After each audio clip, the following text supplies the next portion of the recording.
Motorcycle Live 2018. I'm here on a TT stand catching up with the Birchall Brothers. Ben, Tom, looking good, you're looking fit. Got to be, haven't we? Now, it's been a great year for you two. You know, of course, you pretty much dominated not just the Isle-of-Man TT, but all the other kind of disciplines that you have a go at. It's been a great year, definitely, yeah. You know, we sort of prioritise Isle-of-Man TT and World Championship, and then obviously some BSB stuff, but we've had a real good run.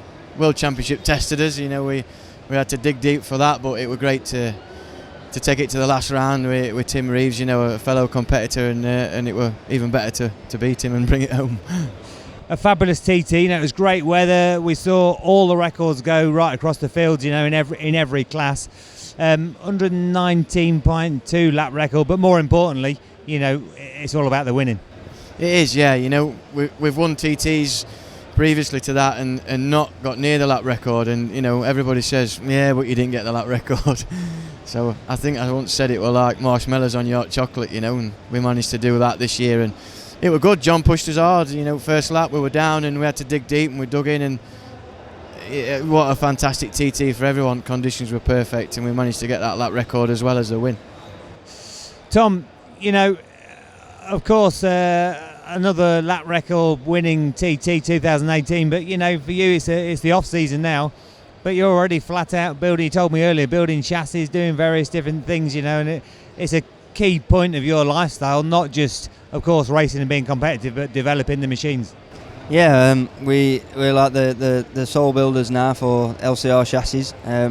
Took that over from Louis Christian over the last few years, and we're producing some you know, race winning bikes, like record producing bikes. It went real nice for us this year. The top 4 chassis are all our chassis, and it just goes from strength to strength on that side of things. So we've got some orders now for new bikes this year, which is real nice, and you know, people have put their confidence in us, and you know, we can return a product that they can go out and you know, finish on podium at TT or you know, chase for a win. So that's where we're at with that. But as well, we've got our own work to do, our own bikes to build, and you know, we're busy with them as well. So it's this time of year, it's absolutely flat out for us. You know, some folks have a bit of a down time, but we're at it. You know, as soon as we started again, sort of thing. So yeah, it keeps us busy and keeps us out of trouble.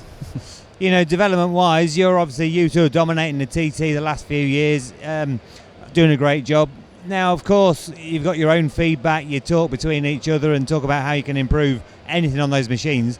But do you also listen to, especially those guys that are finishing second, third, and fourth behind you at the TT? Yeah, you have to. You know, it's not a closed book. We take every bit of feedback. You know, whether it's right or wrong. You know, you've got to listen to all aspects and all areas, because not everybody's the same. You know, not everybody wants exactly the same bike. So we need to produce things that it's tailored in some way to the guys out there. But you know, all feedback's good, you know, good or bad. You know, we need to know, because it's not only the performance side of things, it's the safety side of things. We need to know that what we're building is the right thing, the safe thing, and what people need to be using again and again. So yep, all aspects are undertaken, and you know, we certainly put the things through the paces. So you know, that's where we're at with that. Ben, you know, I keep saying you're dominating the TT. I said to you earlier, you know, the last 11 TTs you've been very successful, or a DNF. You know, you won every one you finished. You know, it's a massive record. Do you worry about records, or is it purely just going out for the win each time, obviously just because you're very competitive, to promote your own product? I don't actually. I'm not like a guy that takes on board stats, and I don't chase anything in that way.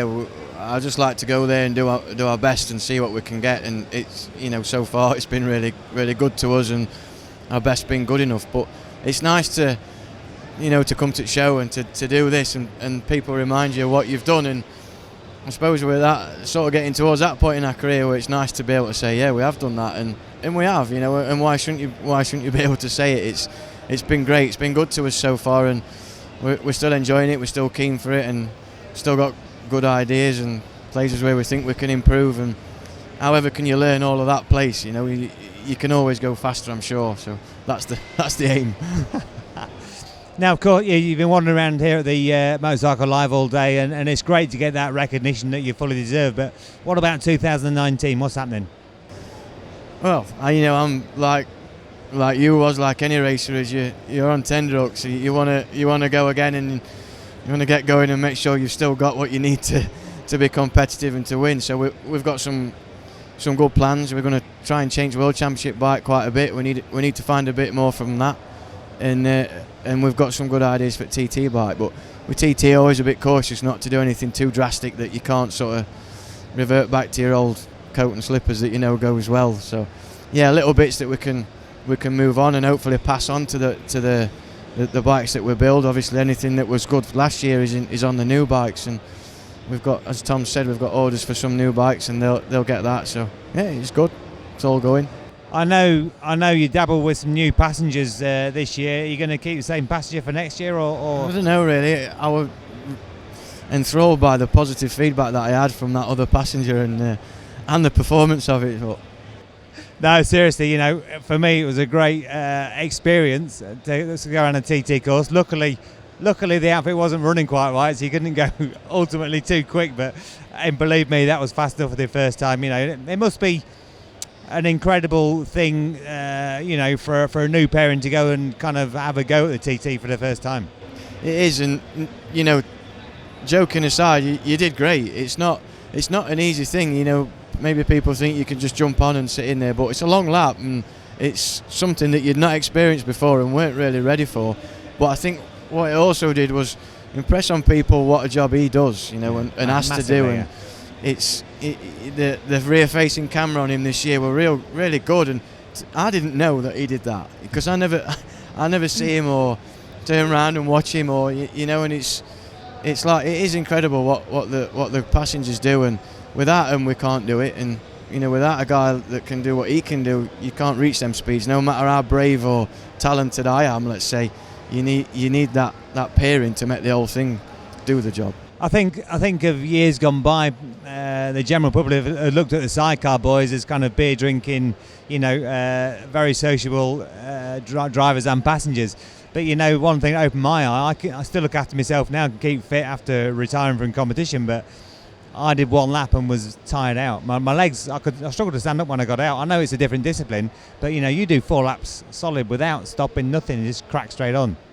Yeah, 100%. I mean, I know what I do to keep fit, and I know Tom's changed his style in his fitness as it moved on, and as we get quicker, you have to do different things, and I'm asking him to do different things, and he can probably talk more about that than I can.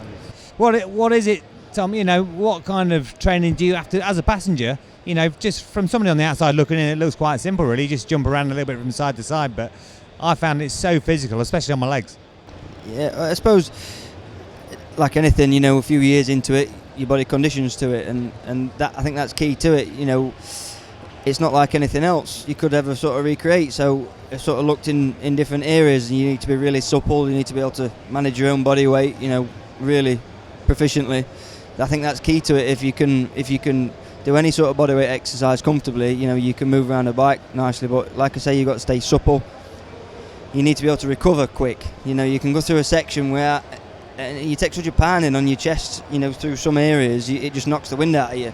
So you need to be able to function without any oxygen for, maybe half a mile, and then quickly recover from it, on a short straight before the next section. So, like anything, as you get into it more and as you do more of it, you become, more comfortable with it and relaxed. But yeah, you've got to be supple, fairly strong, and be able to catch your breath pretty quick.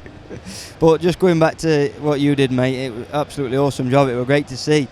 It's hard, isn't it? Because we were in the middle of race week, and there were a solo race just finished. Tensions are running high. We're in Park Ferme. There's bikes in and out. It was our practice before our next race. So for me, it was a day off. It was great.